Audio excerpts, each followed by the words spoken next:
is that I will do the presentation for about half an hour or so. Meanwhile, as you're listening to what I'm saying, and whatever I will be saying today will be completely new because I'm talking about national education policy. If you have any questions, write it down in the chat box. At the end of my presentation, we will definitely take those questions.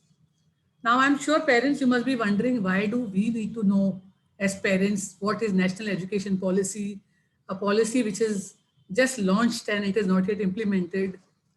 Anybody wants to write in the chat box, why do you think you should know as parents about NEP, National Education Policy? Why do you think CBSE wants me as a principal of the school to do a presentation for all of you?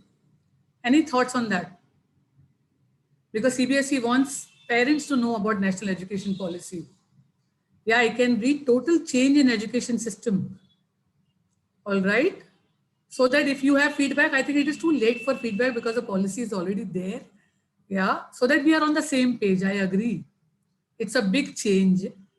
And so today's session is largely awareness creating session. As a school principal, I would be taking you through the entire policy pertaining to school system. The policy is very large, but what I will be sharing with you would be largely to do with the school system.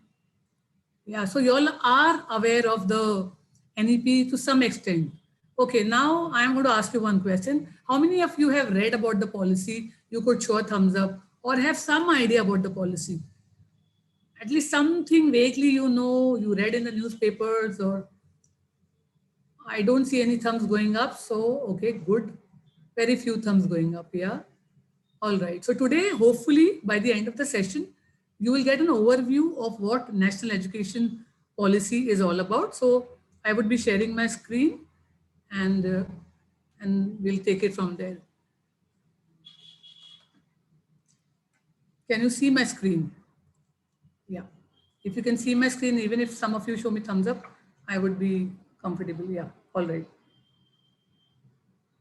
So let me tell you, the PowerPoint presentation has also come from CBSE. They want the same thing to be shared with all of you. So today I'll be taking you through National Education Policy 2020. This is a policy which was approved by the Union Cabinet of India on 29 July 2020. The previous policy was approved 34 years back. I think it is high time that we have a new education policy. The last policy was in the year 1986. And the one before that, post-independence, was in the year 1968. So can you see the gap between policies?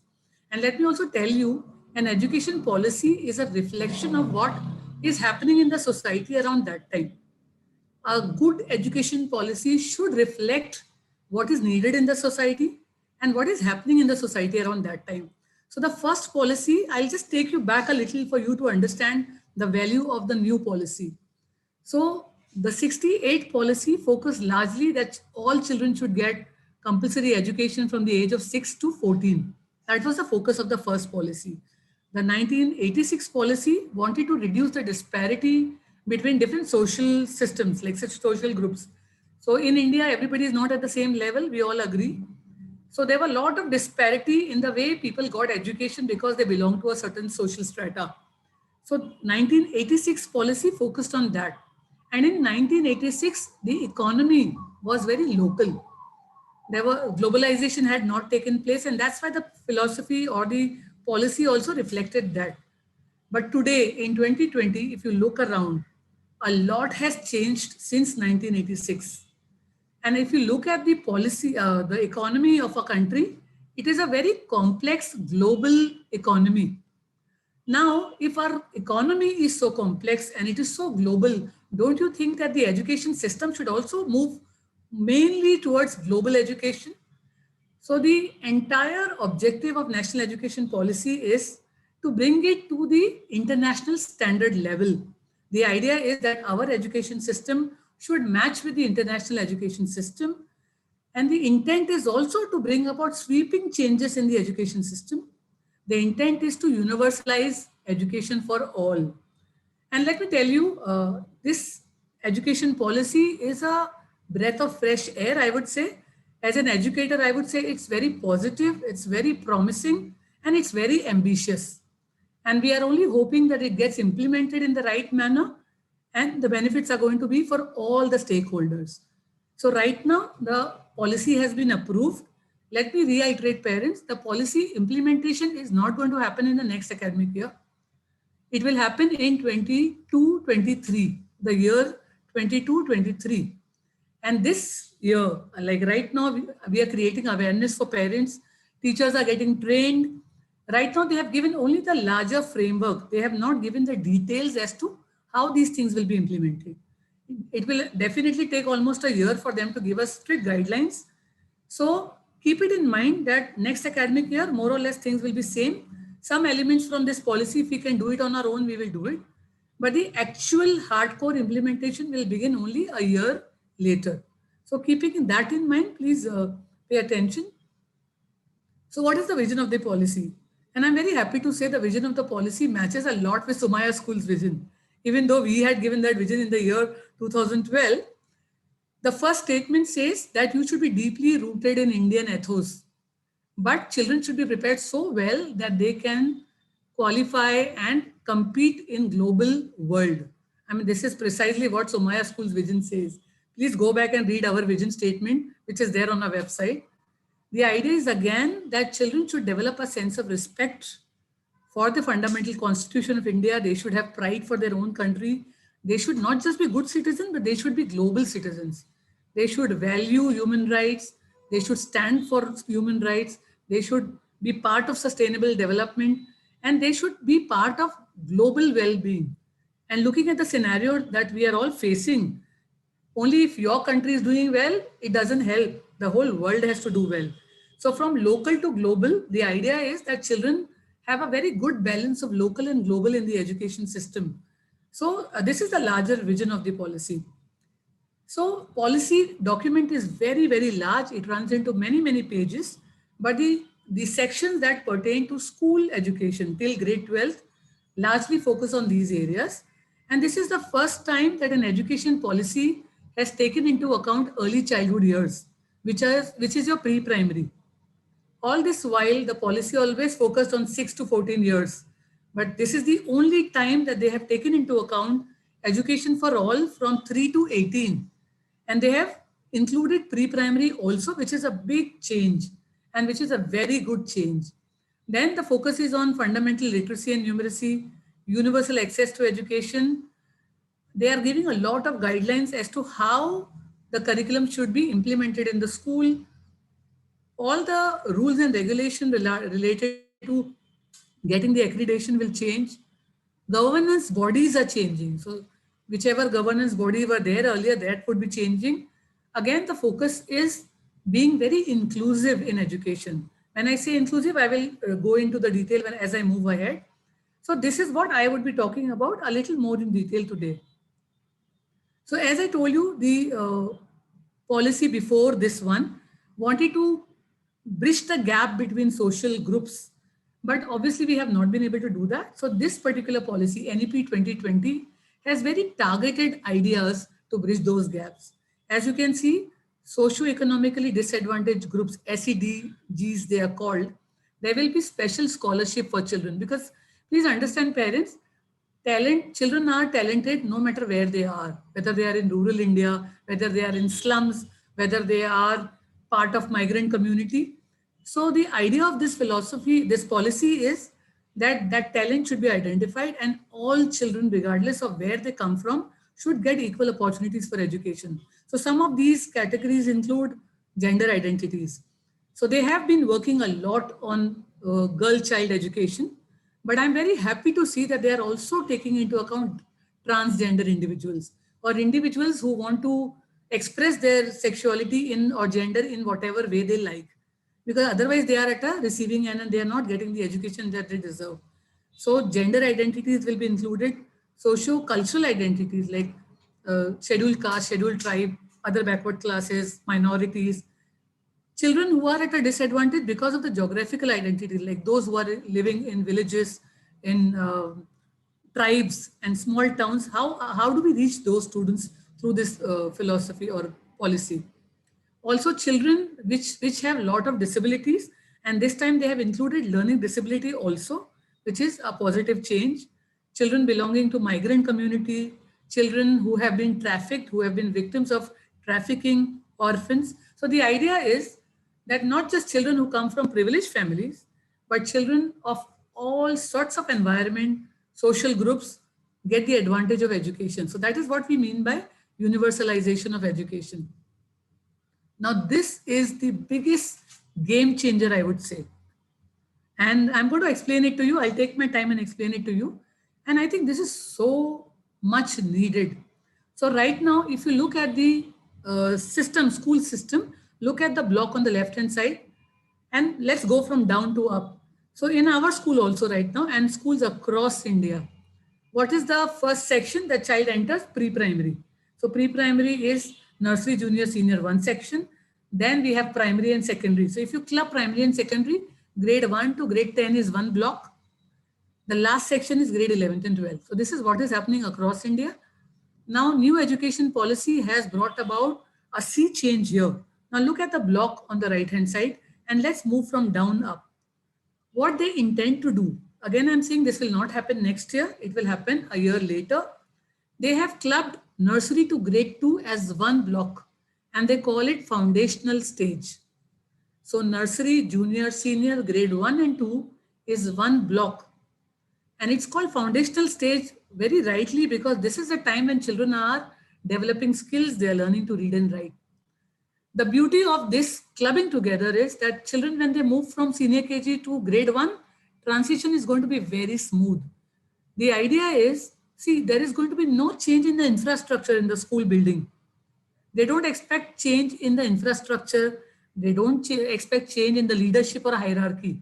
So if right now Jasmine ma'am is handling nursery to senior KG, she will continue to do that. But the idea is there has to be better cooperation and intermingling between grades 1 and 2 and pre-primary. And that makes so much logical sense, because if there is intermingling, cooperation, working together of pre-primary and grade 1 and 2, there will be much smoother transition. And the curriculum has to also be more or less on the similar lines. So that is your first stage. When children enter, it will be foundational stage. Pre-primary to grade 2 is your foundational stage. And the focus of the curriculum will be play-based learning, hands-on learning, those kind of things. Now the second block is going to be grades 3, 4, 5, known as preparatory stage. This stage is known as preparatory stage, where you have grades 3, 4, 5. Again, they don't want this to be like all rote learning, writing. This again should, because children by now, by the time they come to grade 3, they know how to read and write. So using the skill to read and write, how will they discover new ideas? How will they learn? But again, they want us to move away from very, textbook oriented and exam oriented mindset. It has to be more activity based. And let me remind you parents, Sumaya school has always been activity based. And parents used to not like it and come to me and say, how many activities are you doing? So I'm very happy now that CBSE, not just CBSE, but the National Education Policy wants us to be activity based. So playway method, discovery based learning, activity based method. So your grades 3, 4, 5 are one group called preparatory stage. Next is your middle stage, which is grades 6, 7, 8. Your middle stage is grade 6, 7, 8. Again, learning has to be through experiential learning and not just rote learning. Last would be your secondary stage, and very beautifully they have combined 9, 10th, 11, 12. Doesn't it make sense? And you know what? The beauty of this bifurcation is, if you look at the theory of brain development, this is precisely how the child's brain grows. So in the first block, children learn only through touch, smell, hands-on learning. As they move to the second block, which is preparatory stage, they like to discover, explore. By the time they go to middle stage, their brain starts understanding basic abstract concept. And all the difficult concepts, which are very abstract, like a plus b the whole square kind of things, they are able to understand only in the secondary stage. So this bifurcation is very beautifully aligned with the brain development of a child. And that's why I'm all in favor of this bifurcation. So look at this again. The first stage is going to be called foundational. So you will no longer have pre-primary, primary, secondary. You will call it foundational, preparatory, middle, and high school. And again, I'm reiterating, the first block will have nursery to grade 2, second would have grade 3 to 5, third, middle will have 6 to 8 and 9 to 12. Now, doesn't mean that if your child is in our school, Sumaya school, and the child has to continuously do 11th and 12th with us. No, your child can leave at the after 10th standard and go wherever they want. But if they wish to continue, they can continue. I want to reiterate, and I totally believe in it. I am a big promoter of pre-primary. This is the first time National Education Policy has included pre-primary. Believe me, the benefit of pre-primary is not just preparing them for primary, it is preparing them for lifelong learning. If a child misses out on good pre-primary experience, his entire learning cycle will go for a toss. And it doesn't happen so much in urban school, but in rural schools, if you go to rural India and tier 2, tier 3 cities, parents don't think that pre-primary is important. So they skip pre-primary. And that means, and research shows that birth to 6 years is the time when your child's brain is developing so fast. It is developing so quickly. So all those children who do not go to pre-primary are missing on that learning, that stimulation. So this is such a promising policy that it has included pre-primary, grade 3 year to 18 years, complete package. And hopefully if the government is able to implement, it is going to benefit all children across India. Now, when I talk about the curriculum, how the curriculum is going to be. When I say foundational stage, parent, now you should know it is nursery to grade 2. The focus is on play-based learning. So our pre-primary has always been very play-based. So we don't have to make any major changes. Our grade 1 and 2 also has been very co-curricular activity-based, but we have to refine it a little more. So the idea is that from pre-primary to grade 2, play-based learning, the focus is on developing good behavior, some ethics, habit formation, hygiene, which is the need of the hour. Because also understand, whatever they learn at this stage, that's why we teach our children to brush twice in the day. We don't teach a teenager to do that. We teach a pre-primary child because that is the stage where habits are formed. So very nicely. So I'm assuming the details are yet to come from government, but I'm assuming if they want us to do these many things, they will cut down on the content in the textbooks. And this is the policy promises that they are going to reduce the content. And I think this COVID experience has also told us that when you cut down content, I mean, you're not missing out on much. So they will cut down on content in textbook, or the focus is going to be on all these kind of things. Now, the second stage, which is your preparatory stage, grades 3, 4, 5, focus is going to be on developing your skills of reading, writing, and speaking, because now they are ready to do that. Focus is also going to be a lot on their physical education, arts and languages, science and mathematics. But again, methodology has to be very discovery based. It is not rote learning, chapter 1 khatam, chapter 2 starts. No, I think we have to break out of the boundaries of textbooks, and this policy will help us to do that. So I'm really looking forward to the implementation of this policy. Next comes middle stage. So your 6th, 7th, 8th. Now here, CBSE board will definitely follow it to the T, but all over India, the focus is, we know that our graduates are not employable. Our engineers are not employable. Our MBAs are not employable. Looking at the global market, global scenario, focus is also to make our students very employable. So from grade 6, 7th, 8th, they want us to introduce. So definitely you will have all the core subjects like science, math, humanities, social sciences. They want us to introduce one skill subject. So you know that Sumaya School already does that. We take them to teach plumbing for a short duration and electrical work. But what they want is that in grade 6 for one whole year, they will pick up a skill. It could be gardening, it could be farming, it could be carpentry, it could be needlework, it could be dress designing, whatever they like. Grade 7, so grade 6 to grade 10, they have to do one skill subject, and every year the subject changes. So imagine by the time your child finishes 10th standard, I don't know in your times whether it was there, but when I was in the school, I had learned book binding. We used to have these subjects in the school, but somewhere down the line, those subjects were lost. So we learned a lot of skill-based subjects which required using your hands more.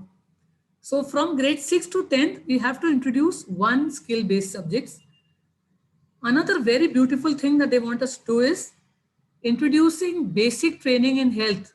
Aren't we realizing that in today's day and time? Children get 95, 98. They don't know how to look after their health. They don't know how to cope with stress. They don't know how to deal with anxiety. So they want us to compulsorily introduce topics of physical health, mental health. First aid has to be taught to children. I think this is required. We all have done our masters and God knows what all, but this was not taught to us in school ever.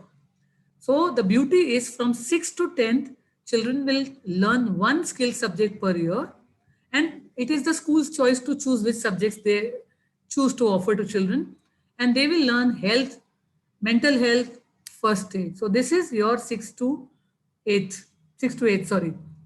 9th, 10th, 11th, 12th, they don't want us to be very subject focused. There should be no boundaries between subjects. Like, you must have seen in a lot of schools, core subjects are given a lot of importance. Co-curricular subjects are done once in a while. And as soon as we are coming close to exams, what happens? All the co-curricular subjects are taken for, and it happens in our school also sometimes, because parents start writing. So much portion is left. So co-curricular subjects do not get the importance that they deserve. So what this policy says that there is going to be no boundary between curricular and co-curricular subjects. No subject is going to be called curricular subject, co-curricular subject, or extracurricular subject. All are going to be called subjects. All will be dealt with by giving same kind of importance. So there is going to be no hard separation between curricular, extracurricular, co-curricular. All the subjects will enjoy the same status in the school curriculum. When they go to grade 11th and 12th, there are going to be no watertight boundaries between arts, science, and commerce. I remember in my days, which is long back, when we were entering grade 11, it was very clear. If you take science, physics, chemistry, biology, English maybe, and maybe one more subject, I couldn't take a subject from arts if I liked, because I was very fond of history. If I wanted to take history, even though I was a science student, I was not allowed to do so.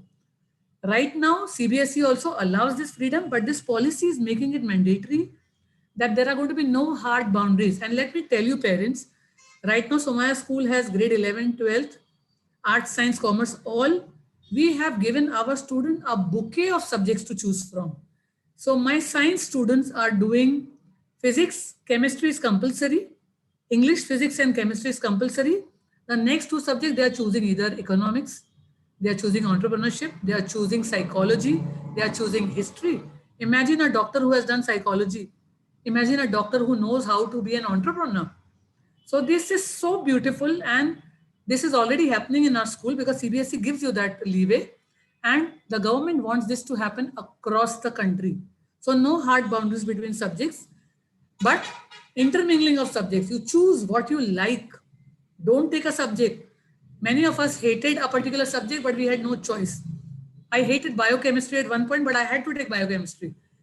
I probably would have liked taking a more language-oriented subject, but that choice was not available in our times. But these days, this choice will be available. Lastly, they want us to introduce subjects which are need of the hour. If you know, we have already introduced entrepreneurship in grade 11th and 12th. We have entrepreneurship club in our school, which is very state of the art. What they want us to introduce is artificial intelligence, design thinking, holistic health, organic living, and also coding. Those are the kind of things that we need to introduce in 9th, 10th, 11th, 12th.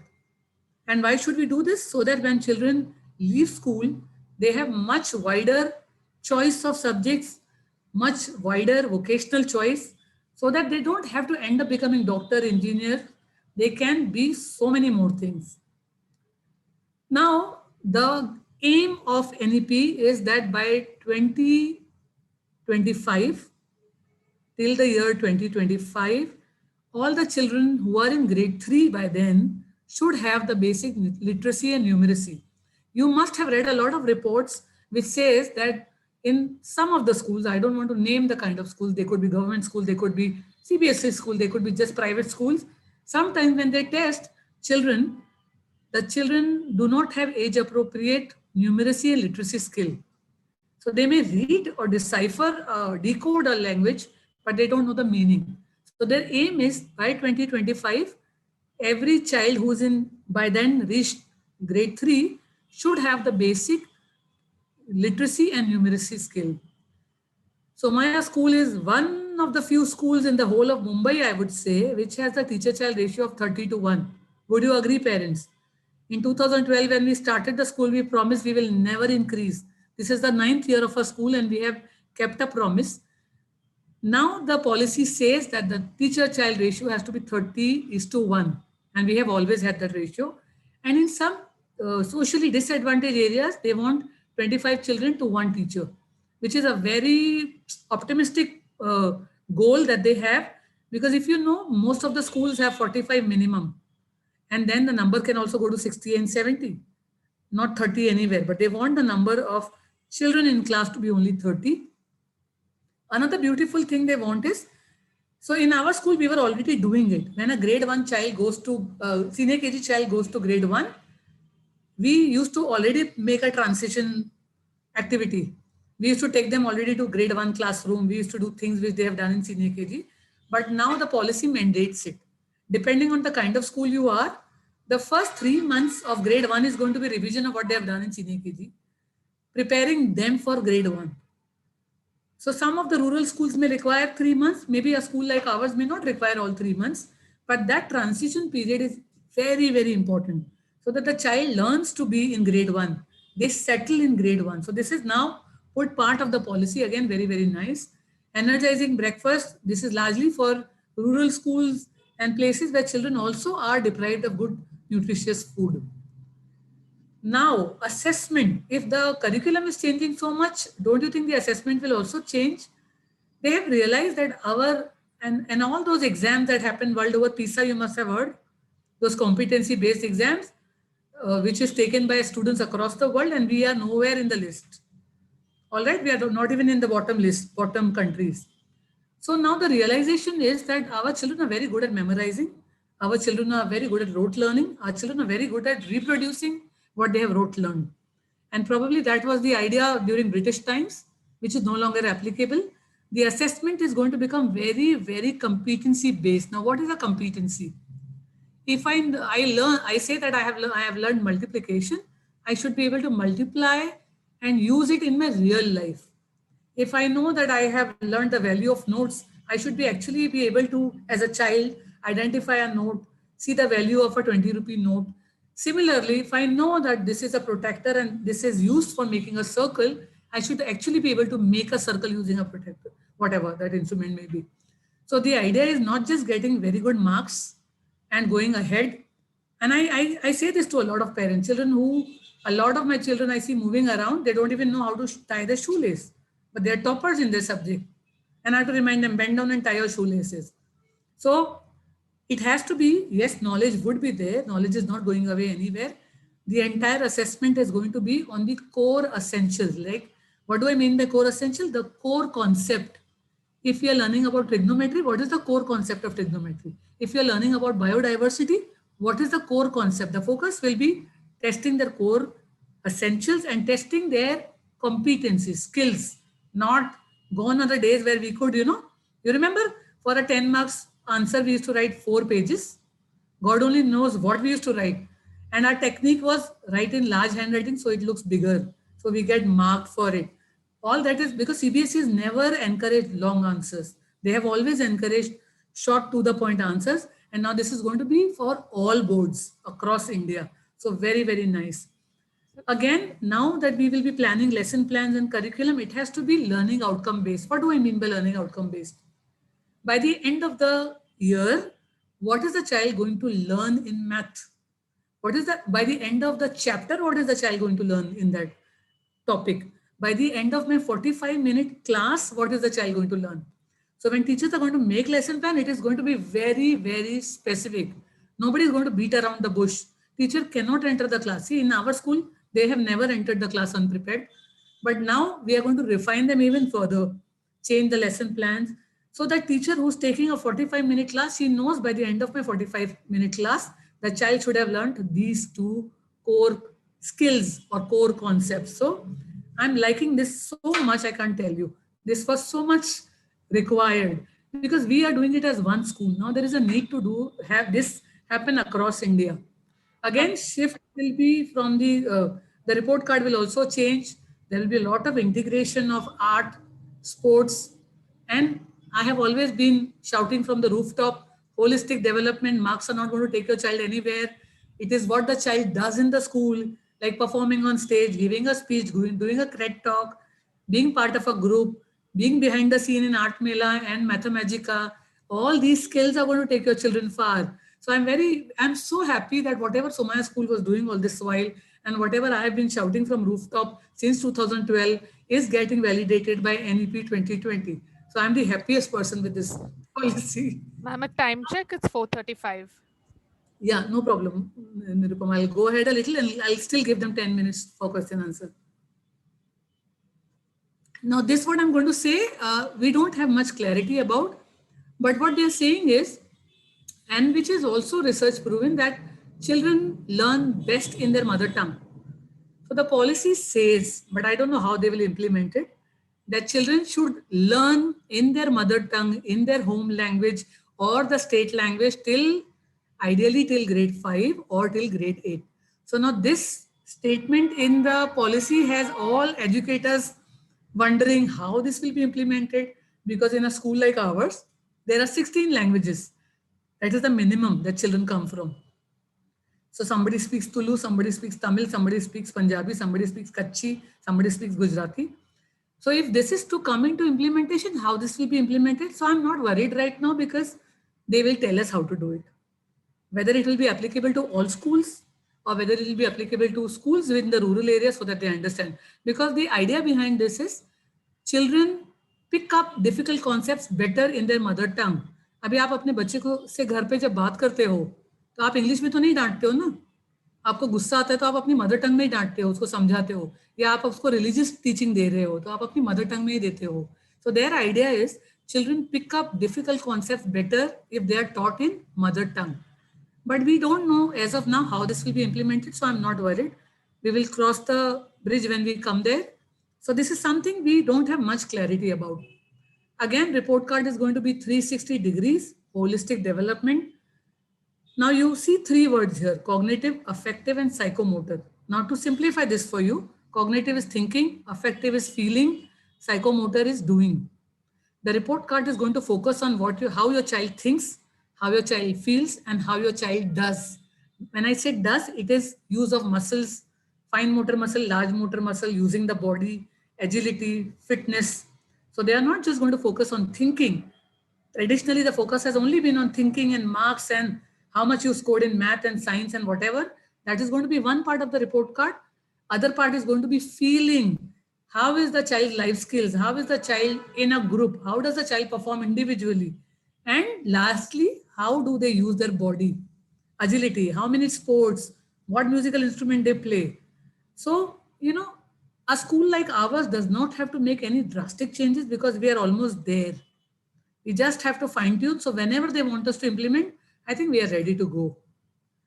Another new thing that they are introducing, like I told you, they realize that children do not have the competency required for the age group. So they are going to have examinations. Now they're not board examinations, so don't get worried. They will have like how IB has checkboard exams, those kind of exams. So there will be one exam at grade 3 level, and it will be very basic diagnostic kind of exam. And it is always much lower level than what our children are learning, to just check that if a child is in grade 3, does he or she know the basic concepts of math or language? So grade 3, there will be one exam. Maybe the paper will come from outside. Grade 5, there will be another exam. Again, the focus is not like board exam, just testing their competency level. Grade 8, there will be another exam. And then obviously your 10th and 12th is there. So they are trying to do away the focus from board exams. And they want to reduce pressure on board exam. Right now, I know a lot of schools which start preparing children from nursery for 10th exam. And in the bargain, the child misses out on so much of learning. So they want to reduce that that the big deal that we make of board exams. So there will be these checkpoint exams at grade 3, grade 5, grade 8, and obviously grade 10th and 12 are board exams. But they will change it and we will come to know how they will implement it. Board exams will also become much easier. They will reduce the content. Focus will be on core competency. The system will become semester system, meaning just that one exam at the end of the 10th will not have all the value. Maybe term 1 and the marks will be counted. Term 2 and marks will also be counted. So the burden on board exam will reduce. They may also offer a choice. Suppose a child gives a 10th standard exam and around that time the child was unwell for some reason, or maybe there was some tragedy in the family, could not do well. In the same year, he can appear for the board exam again to improve his marks. And that's a child's choice.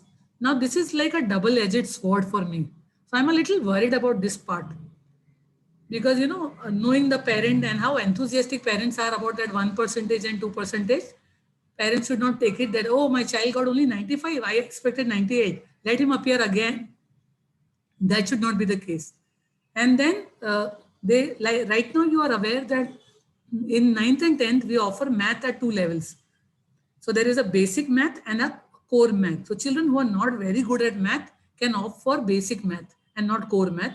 So in the days to come ahead, they may offer these core and basic in all the subjects, even physics, biochemistry, all your science subjects, math, everybody, all the subjects will have core and basic. But again, we will see how it goes. The paper pattern is going to be a combination of objective and descriptive. And current year also, CBSE has already brought about some changes in paper. It is becoming more and more application based. So if your child does not understand the concept, they don't know how to apply it, they will not be able to do well. So that's why the curriculum will also undergo change. So like I already said, competency-based education, integration of subject. I want to explain this to you a little. What do we mean by integration of subject? In a normal school, in a very run-of-the-mill traditional school, what happens? What a teacher is teaching in English in grade 5, let's say example, she does not know what the child is learning in math or social studies. They're all working in compartments like those horses with blinds. Okay, I will come teach my topic and go away. Math teacher will come teach. There is no intermingling. What happens in integration? For example, you are learning a topic. Like for example, you are learning how to make different types of triangles, for example, in geometry. The art teacher will do an activity which involves triangles. Okay, in geography, if suppose a teacher is teaching them how to find direction, in the library period, teacher will do a story which talks about direction. So the idea of integration is that there will be connection between subjects. And research says when you do connection, the retention of that concept is higher among students. So integration, we are already doing it in our school, but now they want to integrate PE also, ICT also. We are doing a lot of art integration. We are doing a lot of library integration. We do a lot of ICT and English integration, but now we will try to do it more. Again, focus is on developing scientific temper, emphasis on digital literacy because they'll be using a lot of digital technology, promotion of multilingual teaching, and also promotion of all the languages, which again, Sumaya School is doing beautifully. And like I already said that not compartmentalizing subject, but intermingling of co-curricular and curricular subjects. Now this is exciting. Bagless days. Can you imagine children coming to school for 10 days, maybe not at a stretch, but in the year we have to cover these 10 days where they will not be bringing school bags, but they will be learning those vocational subjects. So those vocational subjects that I spoke about, that they have to take from grade 6 to 10, they will be done in those 10 days. And that 10 days, those 10 days will be spread across the year. Those days, they will not bring the school bag. So suppose today is my bagless day, I will not bring my bag and I will probably be sitting in the riddle on the campus or maybe going to another lab. The advantage of being in Somaya School is all those labs are on our campus. So the child comes to school maybe with just a tiffin box and spends the entire day in bio riddle or lab. And I'm telling you, from next academic year, we have our own lab on the 4th floor, which will have laser cutting. All those machines will be on 4th floor. So our children don't even have to go to the campus. They will just go to 4th floor and they will access all these. So bagless days across 1 year. So in a year, looking at the timetable, we'll spread those 10 days. And we may want to start this from next year because we want to do trial run before other schools do. Like always, Sumaya school takes the lead in everything. So we would want to try out things which are possible from next year. So we will probably start implementing these kind of things which are not too difficult from next academic year. So they will have variety of subjects to choose from in vocational learning. And you know, the beauty of this is because I may develop a taste for a vocation. I may realize that, oh, I like design thinking. I like doing carpentry work. I may want to become an architect. I may want to do this. So this gives you a taste of what you may want to do later in life. Again, the policy intends to have 100% enrollment of student by 2030. So their aim is, their bigger goal or dream is that by the year 2030, all children should be in school. Now, looking at the COVID scenario, a lot of organizations, those who are working with lower socioeconomic group, they are extremely worried that a lot of children will not come back to school because we are all hit financially. And even if children come back to school, the boys will come back, the girls will not come back to school. So it is such a sad scenario. And I'm so happy that this policy is focusing on girl children. So the idea is that by 2030, all children who are in the age group of 3 to 18 should be in school, which is a very, very good thing because India has a very young population. We are amongst the few countries where our larger population is young, unlike other countries where the larger population is old. India's population is young. And if we don't groom them, we don't train them, don't teach them, then where will we land? So this policy has a very long-term impact. We may not be able to see it today, but 20 years down the line, we will see the impact.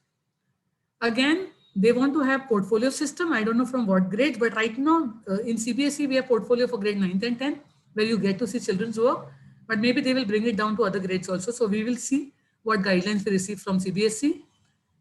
Again, I like to boast about Somaya School, so bear with me. Somaya School has been doing this from day one, from 2012. We have a team of 3 counselors and 3 remedial teachers. So a team of 6 only for 1,200 students, which no school in Bombay can boast about. Now the policy says that parents should try to identify. Now what happens in our school? We have identified the child. The parent is not convinced. It takes me sometimes 2 years to convince a parent to send a child for testing. Who is losing? Your child is losing. Because I have done psychology, so I can talk from my experience. Early intervention leads to better. अभी जैसे आपको Covid हुआ, तो आप 1 साल के बाद जाओगे डॉक्टर के पास टेस्ट कराने के, भागोगे ना? Hospital, isolation, क्यों भागते हो? Because you want to become better. Same things apply to children who are learning disabled, who have physical disability, or who are suffering from autism. The idea is if they are detected, identified early, the intervention can start today. And we have a very well-equipped team of very hardworking counselors or remedial team. And they do it. So this is coming in the policy any which ways. But Somaya School has been doing it from 2012. They want us to do this. Aren't we doing it, parents? Yes. But sometimes parents feel, oh, and we get the experts from the field. We pay them a bomb and we choose a topic based on what is required for parents. So we are already doing it in our school, but we would want better participation of parents for all these expert talks. Parents are expected to help. So let me praise parents. I've been beating you all a little, but Somaya School parents have been volunteering from day one. And last year, I don't know whether you remember, but we had done anti-bullying assembly, which was done by parents. So the policy wants parents to play a much bigger role because we strongly believe we are partners. And this was the belief that Somaya School has been following since day one. They want parents to be like gatekeepers, come and help us with bullying, with other problems, and whatever you think the school is maybe having a problem with. So parents have to play a very big role in the days to come. Parent volunteers, I am very grateful to Somaya School parents. Even though we are online, they have been participating actively. And it's so heartening to see them from the comfort of their homes. And the beauty is even fathers are joining in now because we are online. So literary week and so many assemblies we saw parent participation. That has to continue. Field trips, exhibition, whatever. And you all have been doing it. So this is nothing new for you all. Now this has to increase in Somaya School. So we do call expert parents because you all are all experts in your fields. You all are CEOs, you all are doctors. engineers, teachers, lecturers, homemakers. You all are good at whatever you all are doing. So you have to now come inside the classrooms. Because the topic, suppose I'm talking about stock market. Who can teach it better than a person who's in the field, knows the pulse of the industry? So you are encouraged to come to class as a specialist, as an expert to talk to children. And we have been doing it, but I think the extent has to increase. Parent teacher meetings, parent teacher representation. Our school has always done that. In pre-primary, we have class representatives. In grade 1 onwards, we have PTA, which is very, very active. And we do have meetings in the year. We listen to PTA members. So I totally believe if the school has to run well, parents have to play a very active role. They cannot be like, sitting on the fence and waiting for things to happen. You have to demand nicely though, but demand, expect, and give us very constructive feedback. And that is what they are also expecting. So parent participation in the school, our school is already doing it, but we can take it many notches higher. This is something that we started 2 years back, and we are taking our children to Tata Memorial Hospital. They are going to old age homes. They are going to deaf and mute schools. We are creating awareness. We are sensitizing our students. But what we have not been able to do, which I really would want your help with parents, that wherever the school is located, the immediate surrounding, which is called our community, should benefit from the school. Whether it is cleanliness drive, whether we want to shoo away all those boys who stand and smoke outside our school gate or in Ghatkopar, whether you want to shoo away people who are doing things which are so, we would require parent participation to run these community outreach programs, and the school will support you. So this is one thing that we still need to go many notches higher. And now this is going to be part of the policy. So there is no looking back. Yes, I think I have covered everything. Thank you, parents. And now we have just about 20 minutes, not more than 20 minutes for question answer session. So my request is, if a parent has already asked a question that you were very eager to ask, don't repeat the question. And I'll stop sharing, and Nirupama, can you check questions? Yeah. Sure, ma'am. So we just begin with a couple of questions. Nirupama, feedback. Parents, did I make any sense to you? Show me thumbs up. Because this was completely new. I need feedback. No, I've been speaking for last 45 minutes. Did I make any sense? Did this policy make any sense to you? Did you get a gist of it? So my suggestion to you is, in 45 minutes, whatever I could do, I have done. There is a lot available online. There are a lot of discussions happening on analysis of NEP policy. If you go online, you can read further. So today I have given you an overview. I have given you what is applicable to school age groups, but you can definitely go online. The whole policy you can download, lot of discussion, lot of analysis by a lot of experts. You can read that also, because you are going to be partners with us, and it is your child who's going to benefit positively from the impact of this policy. And I'll tell you positively, your child will derive the benefit of this policy. So you should know what is expected. Great. Quickly, we'll start question answer session, and then, yeah. So we have only 15 minutes. We can just stretch it to 20, not beyond. So we do have a couple of parents who've raised their hands. Shall I unmute them? Be to the point and precise. Yeah, Miss Avni, you can unmute yourself. Ma'am, when will this policy be implemented according to you?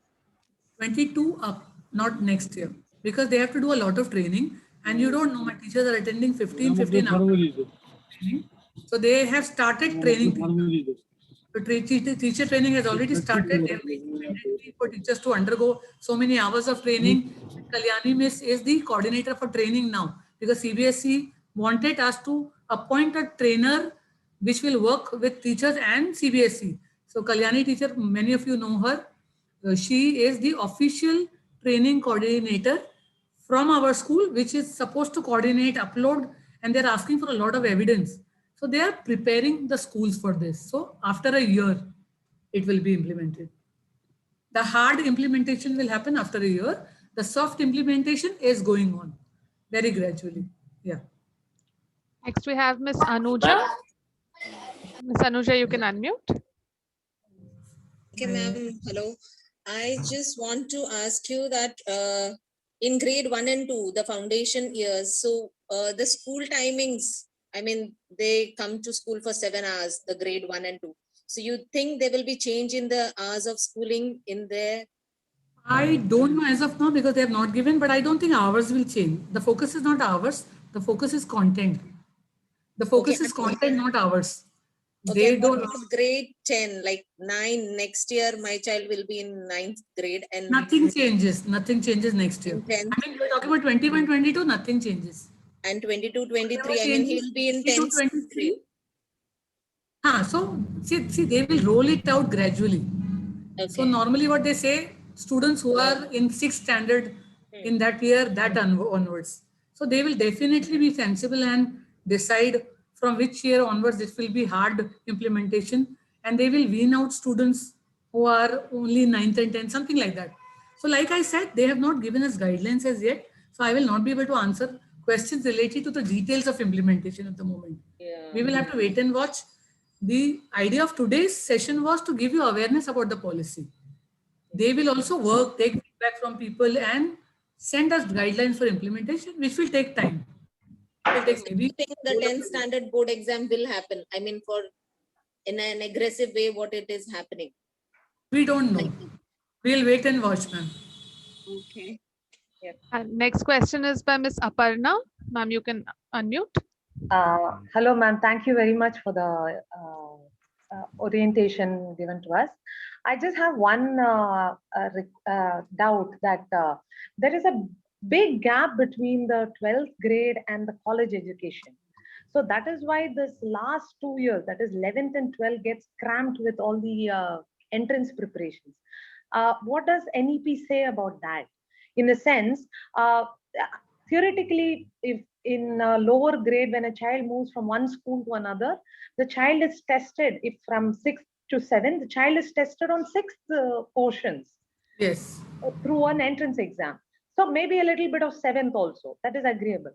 But when the gap is too much, then the child is forced to learn, cram a lot of knowledge, lot of content. That's exactly what they want to do away with, Aparna. That's Okay. exactly what they want to do away with. They don't want the board exams to be like a sword hanging on a student's head. They would want to reduce the content and focus on core concepts. So I'm very positive that whatever we are experiencing now will reduce. Because the minute the core content reduces to what is essential, the board exam does not hold that power which it holds now. The student will be relaxed. The integration to main college and all the other core career options would also reduce. I'm very clear on that. Yeah. Okay. Thank you, ma'am. And next question is by Miss Twarata Siddharth. Just Ma'am, you give can me a unmute. minute. I need to open the door. Just give me a minute.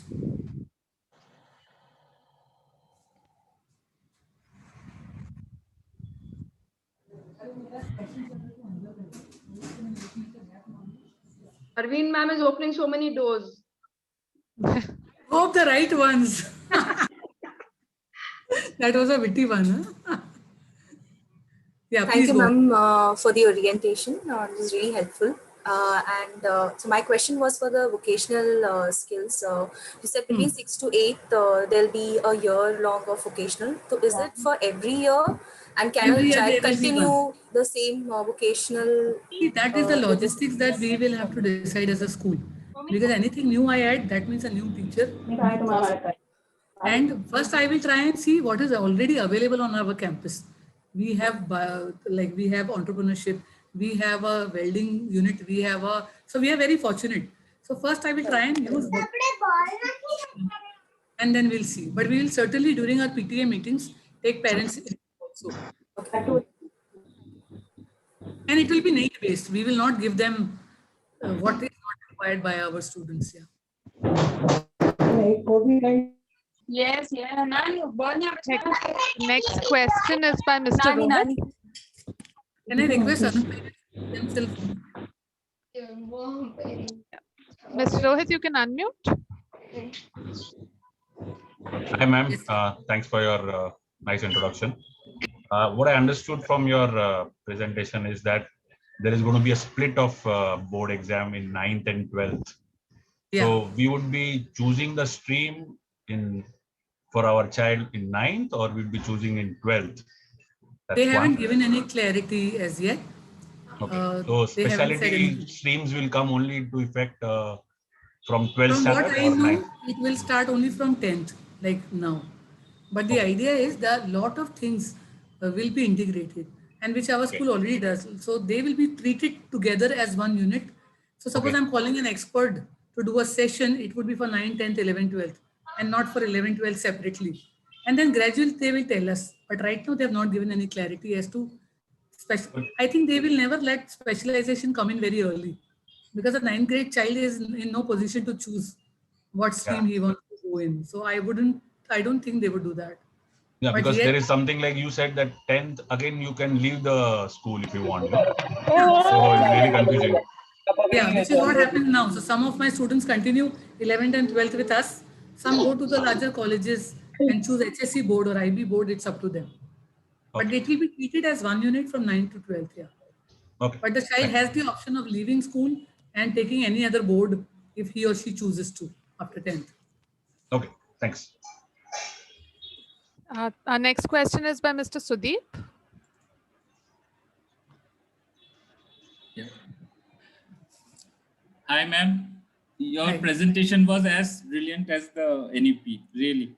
Now, yeah. See, I had a couple of questions. First is this movement of road. Sorry, can't hear you. Sir, you muted yourself. Hello. Yeah. Yeah.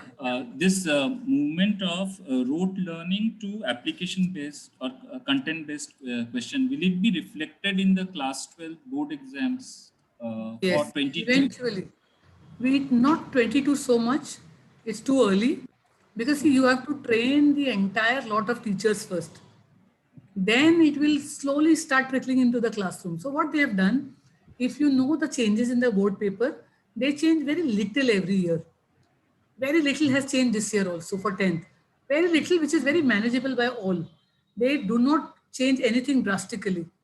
So very little they have changed, and something that we can train our students for and teachers for.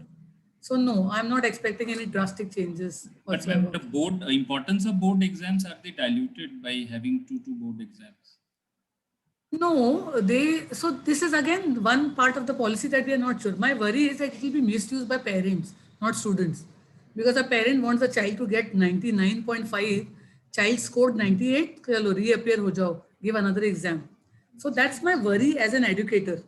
Yeah. But will it also be applicable to the local board, state boards? This is a national education policy. That means under its umbrella, all boards will come. It is not just for CBSE. From what I understand, it's a overall umbrella. How much of technically should be so, yeah. Yeah, so all the boards and the state has to follow definitely. Understand. No, today the CM of Tamil Nadu has announced that 9 to 11 everybody passes without giving exam. Only 12 exam will be there. I am not in favor of such Very different from knee-jerk reactions. Yeah, I think it's a election. Yeah. I'm not in favor, but doesn't matter. Thankfully, we are in Maharashtra, so we are saved. Okay, ma'am. Thanks, ma'am. We have Mr. Jayesh with the next question. Nirupama, we have only 5 more minutes, huh? Yes, and I will answer that Marathi question, which is popping up again and again. Yeah. Thank you, ma'am. My question is that does the new education policy have any specific guidelines for sports that children pursue along with studies? Yes, I read it in the newspaper, not so much in the policy, but they intend at some point to have special schools for children who are interested in sports. So suppose I am an athlete, I will go to a school, but this is like a futuristic thing which may not be implemented in this policy, but what they intend to do is if a child is very focused on a particular sport, the school curriculum will be designed accordingly so that they can give justice, because this policy focuses a lot on gifted students. Normally what happens, you are focusing a lot on children with learning disability or those who are lagging behind. But in all the best scenarios, also gifted children get left out. So suppose your child is gifted in sports, they will get attention. If they're gifted in music, they will get attention. So this policy certainly focuses on gifted student, which could be in any area. And then how do we promote them? That is covered in the policy. So Thank you. And again, Nirupama, before you take the next question, Marathi, the state has made Marathi language compulsory from grade 6th onwards. So children who are in grade 6 this year onwards, it is compulsory Marathi. But don't think that they have to learn literature and grammar and no. It is the basic conversational Marathi, basic comprehension of Marathi. And I'll tell you the logic behind it also, which is very right. And I'm sharing my experience. Today I was at a hospital where all the hospital staff were talking in Marathi and I was at a loss. So because you are in a state which speaks Marathi, it's a good idea to be functional. You should know the language. The purpose behind introducing this language from 6th up in all schools is to be functional in that language, so that you can read the signboards, you can read simple documents. So now coming to our school, since we are a school which is already doing English, Hindi, and in grade 5, your child is going to choose third language, you continue. Nobody is stopping you to choose Sanskrit, French, or Marathi. If your child is taking Sanskrit and French, there will be another Marathi period for them, which is very basic Marathi. They will be graded on it. It will not be like the normal Marathi that other children have opted for. So, you know, we have French, Sanskrit, and Marathi in our school. And that Marathi is a little higher level. But if suppose your child takes up Sanskrit or French, the Marathi that they will be doing will be maybe 2 periods in a week, very basic Marathi, and they will be graded. They'll get a grade A, B. There will not be a very hardcore exam for it. Maybe we'll take orals, maybe we'll do some worksheets and mark them. And this will go on till grade 10th. Have I answered your question? Because I know this is bothering a lot of parents. So that Marathi is much simpler level of Marathi that your child will be learning. do we have time So, for ma'am, one? yeah, Maybe ma'am, 2 so more. that- Yeah. yeah.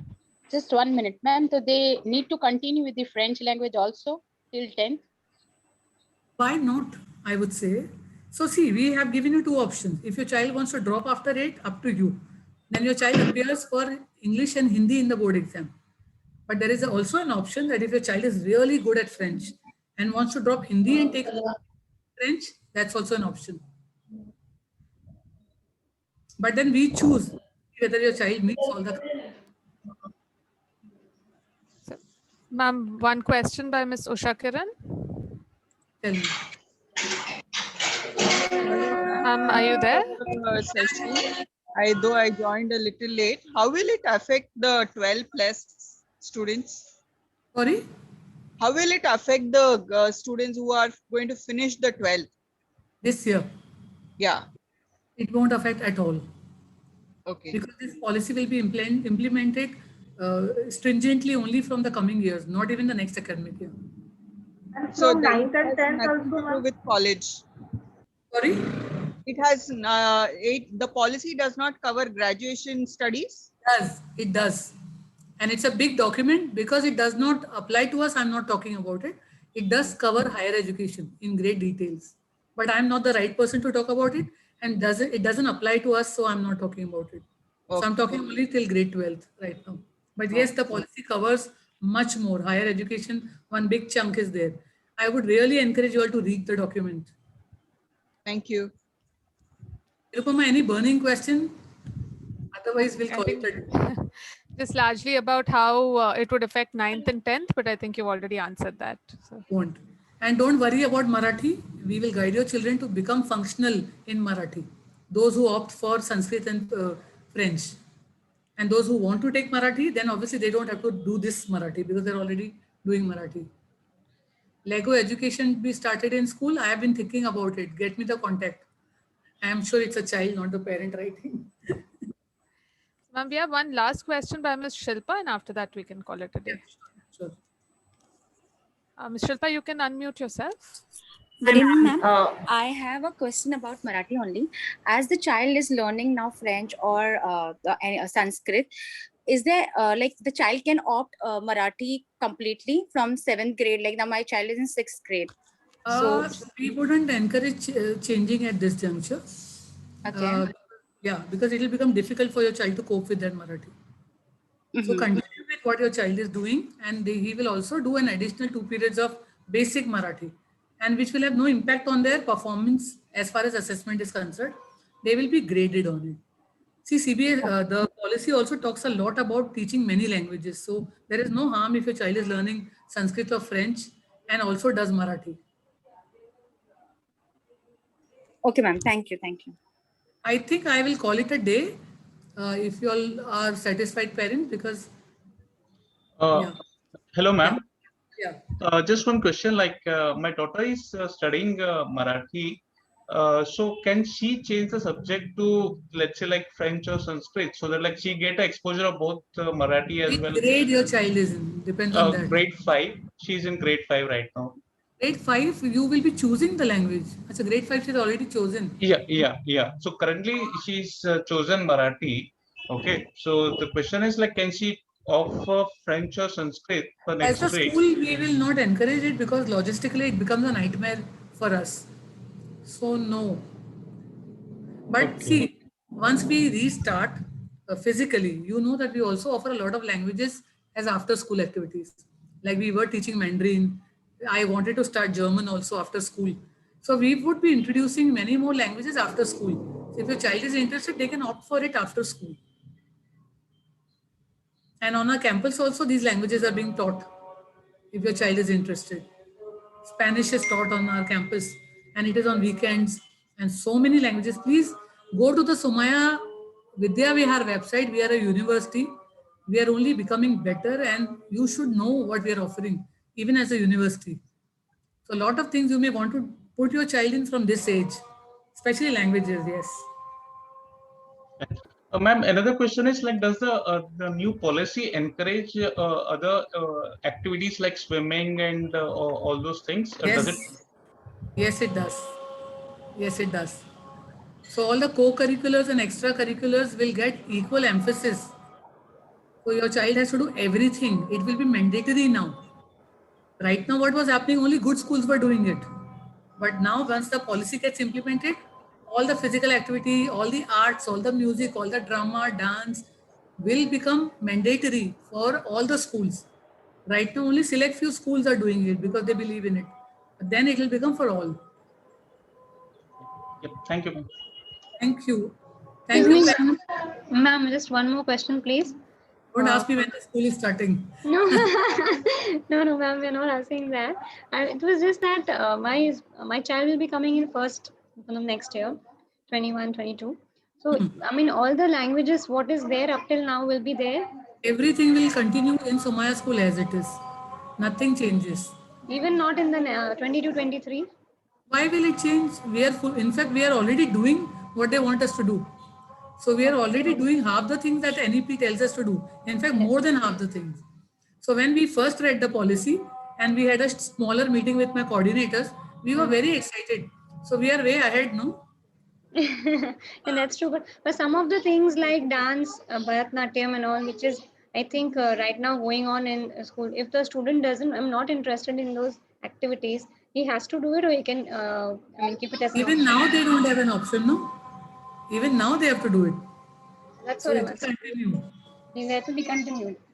Yeah. Okay. Okay. And the nursery admissions will be now what age criteria?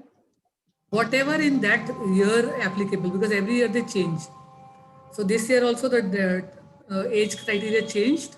So we wait for government to give us, and that's normally the state which gives you. So we are in Maharashtra, so whatever is applicable at that time, which will be used.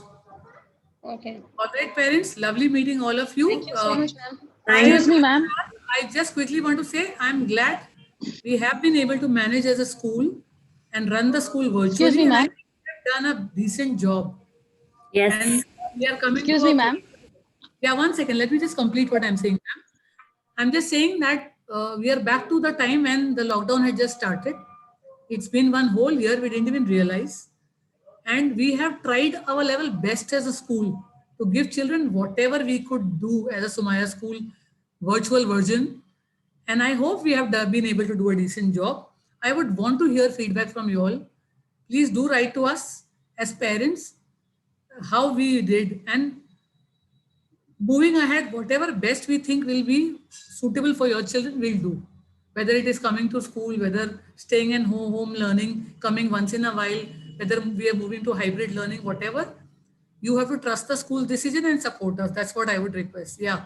Somebody wanted to ask me a question. Parents, start leaving if you all are done. I'll just take this last question. Yeah. Okay, I just want to ask you that my child is currently is in 8th grade, and then according to the new state thing that Marathi has to compulsorily be Not applicable to your child. It is Okay. applicable to children who are in grade 6 this year. This year, grade 6 up. So your child does not fall in that category. Okay, so he don't need to, give board exams in 10th standard, right? No, no, no, no, no. Not at all. No. And even those who are studying don't have to give board exam in Marathi. Please don't misunderstand. So those who are learning functional Marathi a little bit, they don't have to appear for a board exam in Marathi. There'll be a school-based grading which may or may not appear on the report card. So really do not worry about that Marathi. We just want them to enjoy that Marathi. They will get to hear, speak, understand basic. That's about it. And I will want a lot of parent help, those who speak fluent Marathi, to come and take classes and support us. Volunteer, like whatever you heard in the policy today. All right. Thank you so much, parents. I think I will have to say bye now. Thank you for all your support all through the year. You all made our life easier by supporting us fully in whatever we did as a school. Thank you so much. Bye bye. Have a good day.